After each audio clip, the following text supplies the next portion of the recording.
பிரியமானவர்களே, இயேசு கிறிஸ்துவின் நாமத்தினாலே இந்த நாளிலும் கூட உங்களை நான் வாழ்த்தி ஆசீர்வதிக்கிறேன். சங்கீதம் 12வது அதிகாரம் 3வது வசனம். பெருமைகளை பேசுகிற நாவையும் கர்த்தர் அறுத்து போடுவார். எனக்கு அருமையானவர்களே, இந்த வார்த்தை இன்றைக்கு உங்களுக்கு போதிக்கிற ஒரு வசனமாக வருகிறது. இந்த வார்த்தையின் மூலம் பரிசுத்த ஆவியானவர் உங்களை போதிக்கிறார். இன்றைக்கும் அநேகர் பெருமையான வார்த்தைகளை தங்கள் நாவிலிருந்து பேசுவது உண்டு, தங்கள் நாவுக்கு இடம் கொடுப்பது உண்டு. பெருமை என்று சொன்னாலே லூசிபர். கர்த்தரோட சமூகத்தில் நின்று இந்த பொல்லாத பெருமையின் ஆவியாகிய லூசிபர் கீழே தள்ளப்பட்டான்.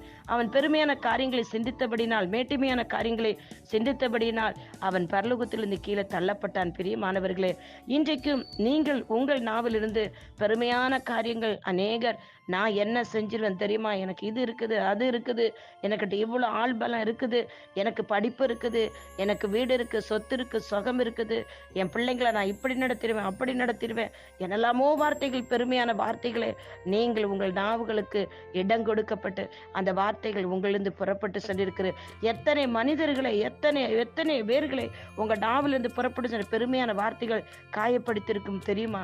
இது பொல்லாத ஆவியினால் கட்டப்பட்டிருக்கிற நாவு. இது அந்த பெருமையின் ஆவிக்கு உங்கள் நாவில் இன்றைக்கு இடம் கொடுத்திருப்பீர்கள் என்றால் உங்கள் நாவில் நீங்கள் அது கட்டவிழ்த்து வெளியே துரத்தி போடுங்கள்.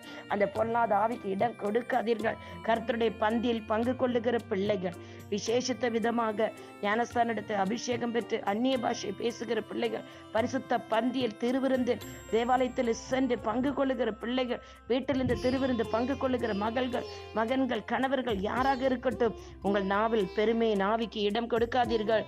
பொல்லாத ஆவிக்கு நாவில் இடம் கொடுக்காதீர்கள். வேதம் என்ன சொல்லுது பாருங்க, பெருமைகளை பேசுகிற நாவையும் கர்த்தர் அறுத்து போடுவார். இது நாங்க சொல்லல, யாருமே சொல்லல, கர்த்தர் அறுத்து போடுவாராம். கர்த்தருக்கு பிரியமில்லாத காரியம், எவ்வளவு அருவருப்பான காரியம். பெருமையான காரியங்களை பேசாதீர்கள். இன்றைக்கு உங்களுக்குள்ள வேலை ஸ்தலத்துல நீங்க பெருமையா நடக்கிறீங்களா? குடும்பத்துல பெருமையா நடக்கிறீங்களா? மற்றவர்களை பார்க்கும்போது ஒரு பெருமையா நடப்பீங்க. அந்த மாதிரி நடப்புகள் இருந்திருந்தால் தயவு செய்து அந்த பெருமையின் ஆவிக்கு உங்களை இடம் கொடுக்காதீர்கள். பரிசுத்த அக்கினியினால் உங்கள் நாவு சுத்திகரிக்கப்பட்ட கர்த்தருடைய ஆவியானவர் கொடுக்கப்பட்டிருக்க அந்த பரிசுத்தன் உங்களுக்குள் இருக்கிறார் என்றால் நிச்சயமாக பரிசுத்த ஆவியானவர் உங்களுக்கு உதவி செய்வாராக. கிறிஸ்து இயேசு சிலுவையில் கடைசி வரைந்து சொன்னார், பிதாவே இவர்கள் செய்வது இன்னதென்று அறியாமல் செய்கிறார்கள், இவர்களுக்கு மன்னியும் என்று சொல்லி சொன்னார். ஏனென்றால் யூதருடைய ராஜாவாக நீ உன்னை விடுவித்துக் கொள் என்று சொன்னார்கள். எப்படியெல்லாம் அவர்களை கேலி செய்தார், கிறிஸ்துவை கேலி செய்தார்கள். அவர் அந்த நேரத்தில் அவர் தேவனுடைய குமாரன் என்று பெருமை கொள்ளவில்லை, வாயை திறந்ததும் பேசவில்லை.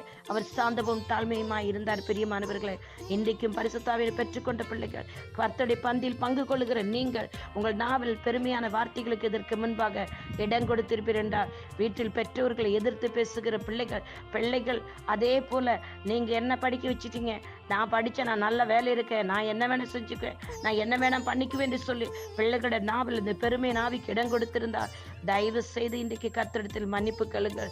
உங்கள் நாவினால் மன்னிப்பு கேளுங்கள். உங்களை சரண்டர் பண்ணுங்கள். பரிசுத்த ஆவியானவர் உங்களுக்கு உதவி செய்வாராக. இயேசு கிறிஸ்துவின் நாமத்தில் பிதாவே, இந்த நாளிலும் அப்பா, இந்த வசனத்தின் மூலம் எங்களை நீர் போதித்திருக்கிறீர், கற்று தந்திருக்கிறீப்பா. பெருமை நாவிக்கு, சாத்தானுக்கு பிள்ளைகளுடைய நாவில், எங்களுடைய நாவில் நாங்கள் இடம் கொடுக்காதபடி இன்றைக்கு எங்கள் ஒவ்வொருடைய நாவிகளும், இதை கேட்கிற ஒவ்வொரு நாவையும் பரிசுத்த அக்கினியினால் சுத்திக்கிறீங்கப்பா. பரிசுத்த ஆவியானவர் வந்து வாசம் பண்ணுங்கப்பா. நீர் அற்புதம் செய்கிற தேவனப்பா, சுத்திகரிக்கிற ஆவியானவர் தொடர்ந்து ஒவ்வொரு பிள்ளைகளும் பரிசுத்த ஆவியின் அபிஷேகத்தில் சுத்திக்கிறீங்க. இயேசு கிறிஸ்துவின் மூலம் ஜெபங்களுங்க பிதாவே, ஆமென்.